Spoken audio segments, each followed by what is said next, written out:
My friends, thank you and welcome to Wichita. Wichita is the air capital of the world. Wichita is home to world-class universities. Wichita is also populated with some of the most amazing people. Wichita has the type of people who put others over themselves. And while people talk about what happened on Tuesday where we did beat the odds and made sure a Democrat is on the ticket to represent us at the mayor level, I also want to talk about one of those remarkable people who put others over themselves, and that person is Joseph Shepard. Joseph Shepard, please stand up. Joseph Shepard won his hard-fought primary. He's going on to the general election. He is a much-needed voice of our Wichita School Board. And I hope you guys take the time to make sure you meet Joseph Shepard because he inspires me. Joseph, you represent the best of the next generation as someone who moved here in my early 20s to do community service with AmeriCorps. To watch someone like you follow your own path to community service, it inspires me. It gives me strength that I need to make sure I'm doing my part to not only make sure Wichita has a choice in this election for mayor, but also support people like you. Thank you. So some of you know my story, and the chair also apparently has taken some of the thunder out of this because she told you guys about me. But when I moved here in 2001, I fell in love with Wichita. And let me tell you why. I fell in love with the Midwest values. I fell in love with my wife, Chelsea. Chelsea, would you stand up? Guys, please meet my wife, Chelsea. But also, Wichita allowed me to achieve my mother's dream for me. And that was to be the first in my family to graduate college. And the reason why was because at that time, Wichita State University was affordable. At that time, cost of living in Wichita was affordable. I didn't have a college account. I had to take out student loans like most of the people I know. But unlike the Northeast where I came from, I didn't have to take out private loans. I could stay in Wichita and I could achieve a quality of life that my peers weren't able to do. And my goal, and not only spending the last 7 years representing South Wichita people in the house, but also, thanks guys, but also my goal is to make Wichita a continued place of opportunity for the next generation.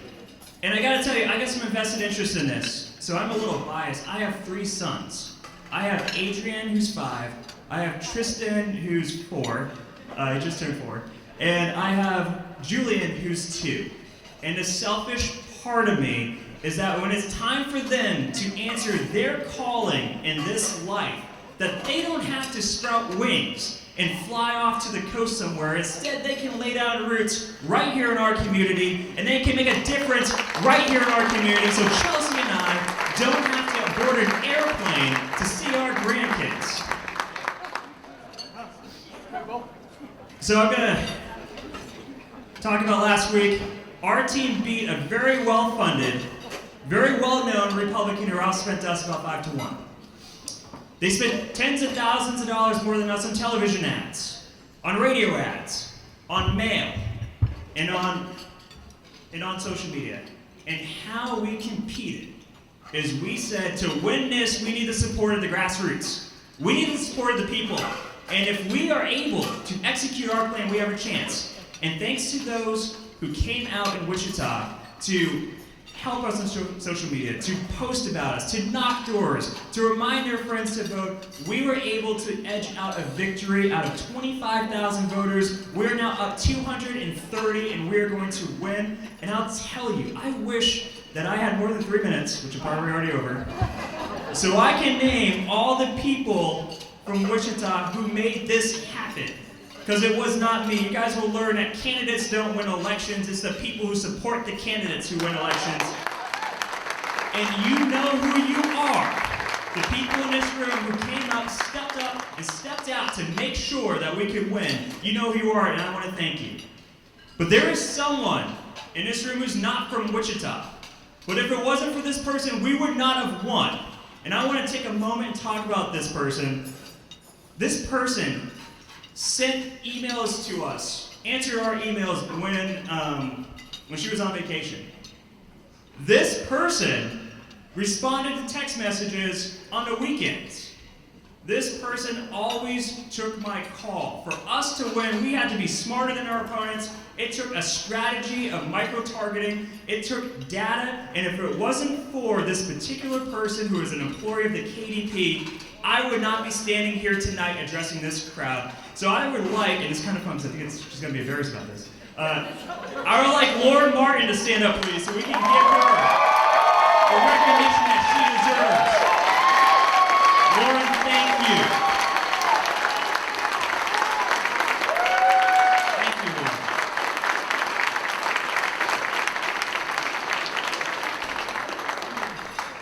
I'm going to get on shaky ground for a second. There is no secret that the past few years, some relationships have been damaged between people who run campaigns in certain areas of the state and people who run campaigns in other areas of the state. But I want to tell you that under the leadership of Chairperson Vicki Hyatt, under the leadership of Vice Chairman Brandon Johnson, we are now focused on healing those wounds. We are now focused on turning the page and focused on writing a new chapter. And this chapter needs to be about putting everyday Kansans first. And one of the ways we can put everyday Kansans first is to make sure that we have a mayor from the largest city in Kansas who isn't afraid to put Medicaid expansion on the legislative agenda. Because there is 130,000 Kansans who pay their federal taxes and aren't getting the benefits because of a few legislators in Wichita who are obstructing the process and denying a straight up and down vote. And you know what? They have not been getting any pushback from the current mayor because he wants to play party politics. That's not going to happen when I'm mayor. I'm going to make sure. Thank you. I'm going to make sure that the people of Wichita override my own political ambitions. And the current mayor's not doing that. So I need your help if we're going to do this. If we're going to make sure that Wichita is represented by someone who shares our values, the values of education, the values of transparency, the values of making sure that in Wichita and in Kansas, you can go to the doctor if you're sick, regardless of what social economic class you happen to be in. That here in Wichita, we're too great of a city to allow our people, our neighbors, to have to not afford insulin, to have to cut their pills in half because they don't have access to what they've been paying for, which is Medicaid expansion. So with that, guys, I need your help. And I told you this race, and what you might have heard, I was able to compete with over 140 individual donations. And I did have one corporate donation, I will tell you. It was my brother-in-law. And it took a lot to get him to, and it's going to take a lot this week to get more. But I need your help moving forward. And what I'm going to ask of you is after this reception, Joseph might not even know this, I want you to meet Joseph Shepard. And I want to be able to have a conversation with anyone who would like to have a conversation with me. We're going to have over at the deck area, if it's open, somewhat of an informal meet and greet. So after, if you guys want to come to our after party, we will be by the river. It will be beautiful out. Please come meet me. I'm going to make sure that if Joseph is there, that you guys can hear him speak, because he is the future of this party here in Wichita. And other than that, I think my 3 minutes have been finished about 3 minutes ago. So other than that, thank you guys. Thank you for being here. Welcome to Wichita. And I hope